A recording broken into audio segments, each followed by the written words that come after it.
যাচ্ছিলাম পড়তে, রাস্তায় দেখা গেল 3 বাদরের সঙ্গে। সবকটাই অবশ্য ছিল আমার পাশের বাড়ির ভাই বোন, আর একটা ছিল আমার নিজের ভাই, একদম দুষ্টু। দেখা হতেই সঙ্গে সঙ্গে মারামারি শুরু হয়ে যায়। এর পোস্টটা জাস্ট দেখো একটু, দুই পিছে স্নান না করে স্কুলে গেছে।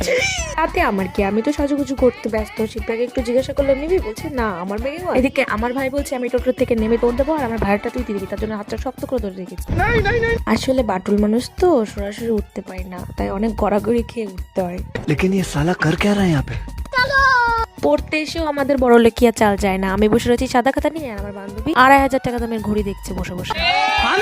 গাড়ি তো কি হয়েছে, পার্স আমি দুটো দুটো সঙ্গে নিয়ে ঘুরি। শীত তো কি হয়েছে, জমে যায় তাও কি হয়েছে, তাও আইসক্রিম ছাড়বো না। আর বান্ধবী নিয়েছিল কফি, ও রিভিউ দিয়েছিল খুব বাজে, আর আইসক্রিমটা দাঁত দিয়েও ভাঙা যাচ্ছিল না।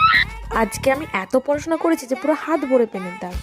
তার শেষে আমি আর বান্ধবী প্ল্যান করতে করতে যাচ্ছিলাম একদিন আমরা বড়লোক হবো, আর সবকটা স্কুটি আর বাজারের সবকটা জামা কাপড় আমরা একদিন কিনে নেবো।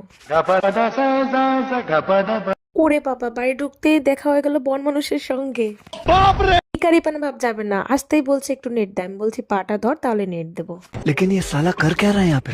এখানে আগুন পোয়াতে পোয়াতে চলে এসছে আমার ভাই। अमेरिका क्या कहता था? क्या हो तुम? যত ভঙ্গি। গোলুর মা তো খুঁজে বেড়াচ্ছে গোলুর মুখে কালিটাকে লাগালো। এই ভিখারি আমার পা ধরে বলছে রিম্পাদি 10 টাকা দিয়ে, তো জানে না ওর থেকেও বড় ভিখারি আমি।